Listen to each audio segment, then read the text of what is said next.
Hi everyone, welcome back to my channel and our Simple Abundance year. We're following along with Sarah Von Bronick and her book Simple Abundance, and we're talking all about her principles all throughout 2020.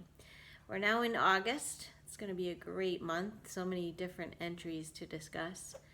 And today's entry, August 1st, is called The Harmonic Convergence of an Authentic Life.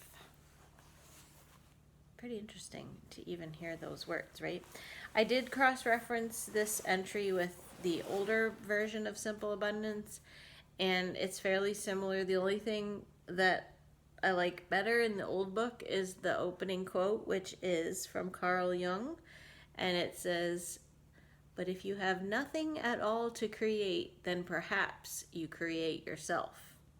That's pretty cool because we've been talking a lot about setting aside time for creative pursuits and finding a hobby or something like that, so that, again, most hobbies, some hobbies, I would say more than others, have a creative flair to them. But imagine if this whole thing, maybe you made your hobby into creating your authentic life.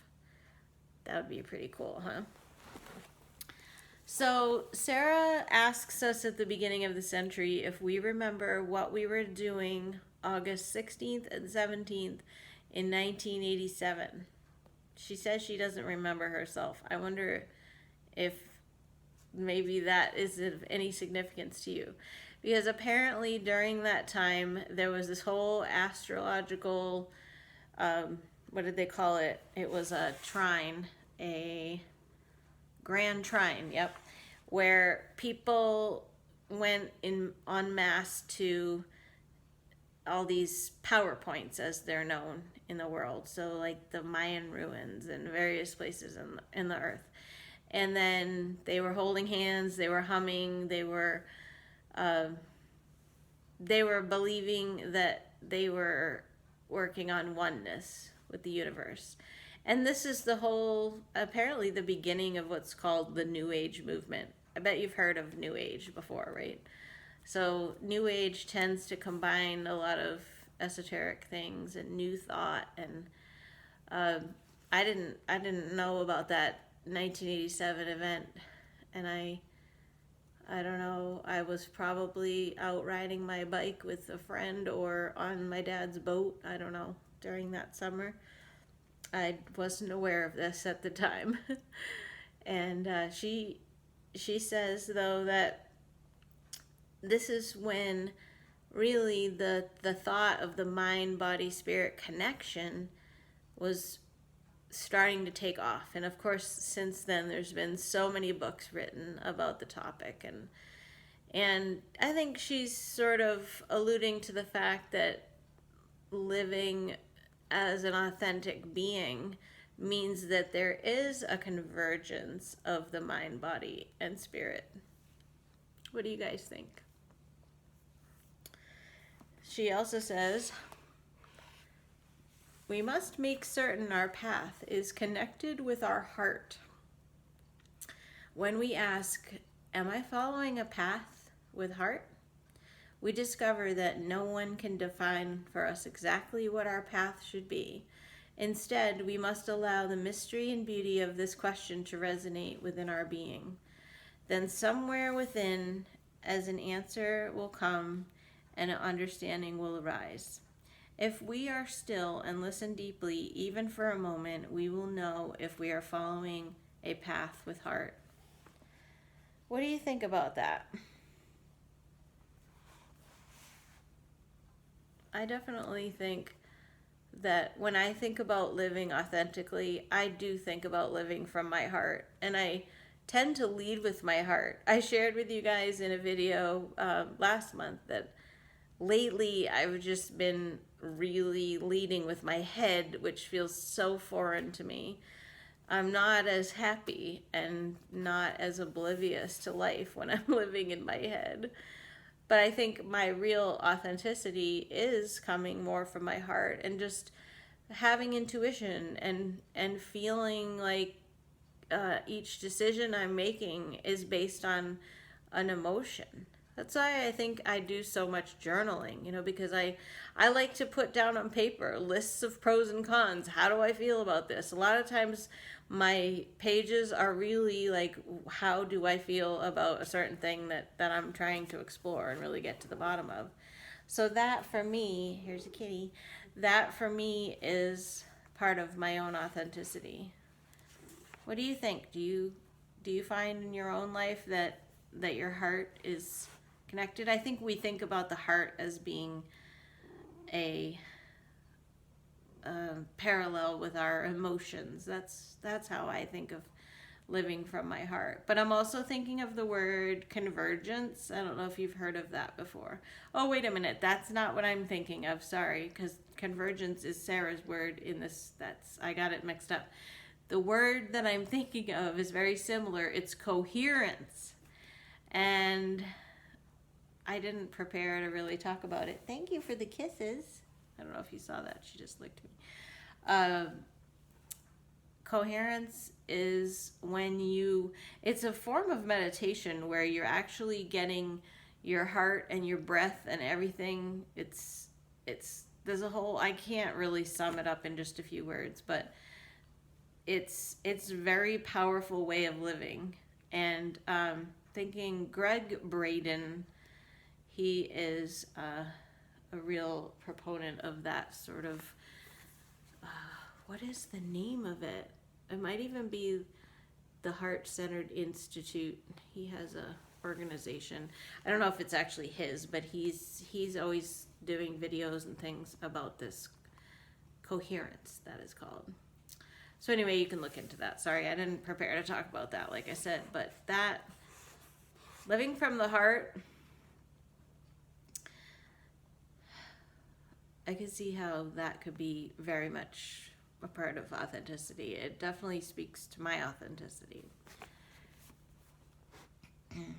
Sarah says, for me, bearing witness to my authentic self is the most joyous and fulfilling spiritual path I have ever followed.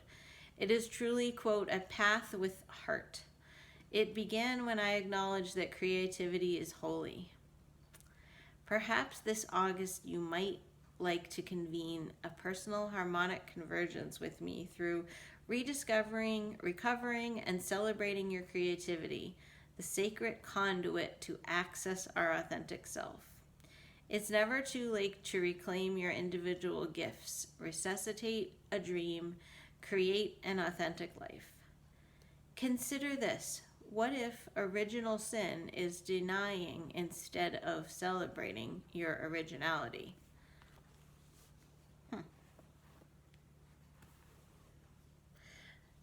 I could see how if you do really get off of your path, that, like sin aside or whatever, but I think if you do really get off of your authentic self living, that's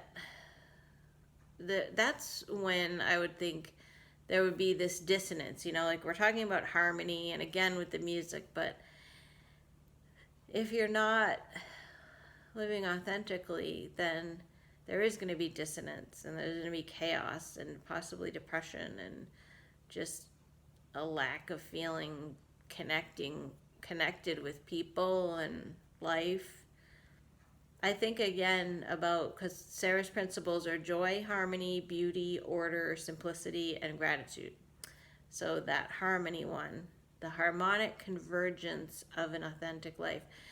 When I think about convergence, it's almost like that symphony of life that I talked about way back in January.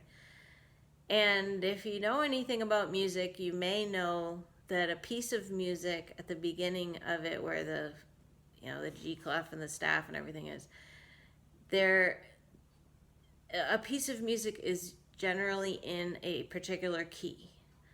So, and I didn't prepare to say this, so I'm just sort of saying this off the top of my head, but if I think about myself as being like who I'm meant to be, say that's my authentic self, and the real essence of me, say that's the key that the music piece is in. And then I said in another video too that the notes are sometimes like my relationship with things, people, just life circumstances. And so it's this whole symphony of life. And if things get off key, then that would be kind of like what she's saying here, that I would be denying my authenticity, and it would start to sound bad. It would start to feel bad. It would be like nobody would want to be listening to it. So, yeah, the harmonic convergence is what I'm saying. I keep saying conversion. Convergence. That's the word of an authentic life. Something to think about with that harmony principle. And let's see what she says at the end here. Each of us possesses an exquisite, extraordinary gift, the opportunity to give expression to divinity on earth through our everyday lives. That's pretty cool, isn't it? When we choose to honor this precious gift, we participate in the recreation of the world. When we follow our authentic path with love, embracing our creative impulses, we live truth if what we think we're doing is just, even if what we think we're doing is, and she has a whole list of various daily tasks. And then she closes with a quote from Thich Nhat Hanh. He's a Vietnamese Buddhist. If you know anything of Buddhism, I'm sure you've heard of him. He has so many famous quotes. And he says, our own life is the instrument with which we experiment with truth. And that's pretty interesting, because if you're experimenting with truth, I always hear that term, this is my truth, this is your truth. Because everybody has their own truth, right? And what they believe, what their beliefs, what they've come to. If you experiment with truth, maybe that would mean you're finding your truth. Maybe that means that you are seeing what feels right, making different decisions, and following your heart, like we talked about. Do you feel like you're connected to that, or do you feel like you've become disconnected to that over the years? I think it's easy to become disconnected with it, for sure. Sometimes I do better than others. And like I said, I'm happier in that place. I've had a lot of circumstances over the last 12 months that have made me lose heart, So that's probably why I'm more in my head, and I'm trying to get back on the path of living from the heart. I think when you live from the heart, at least for me, it usually means that, remember those affirmations that I read to you? One of them is, everything's always working out for me. So I think when you are living from the heart, you're more connected to a statement like that. And when you're living with the head, then you're thinking more about, I have to make this decision in order for such and such to happen. It's not as free-flowing. And for me, that's probably the dissonance, if you think about it in terms of the harmony and the music. I don't know if I lost you with that, but that's how I connect the harmony. I mean, harmony is really the relationship between all different things, right? So the convergence of harmony would be would that be getting to the root of the harmony? The convergence of harmony. It's almost like when you sing in harmony and you have 4-part harmony, and they call it actually when you get to the point and the harmony locks in and it's just perfectly tuned. That's probably how convergence would translate to music and harmony in that respect. Anyway, lots to think about with this one. Let me know what you think. And how are you doing on living authentically and having this harmonic convergence. Why do I want to say conversion? Conversion is more of a mathematical term, right? Not a musical term. Anyway, you know what I'm saying. And you know what Sarah's saying. I hope you enjoyed this video. And I will see you later for more of August. There's just, like I said, I may be doing a video every day this month because there's just so many good ones. But we'll have to see. Sometimes my energy level after, especially on the weekends when I work full days, I almost didn't do one tonight. But I didn't want to let this one go by because it's a really great topic and I think there's a lot to say for it. So anyway, with that, I will see you next time. Thanks again for watching, as always. Bye-bye.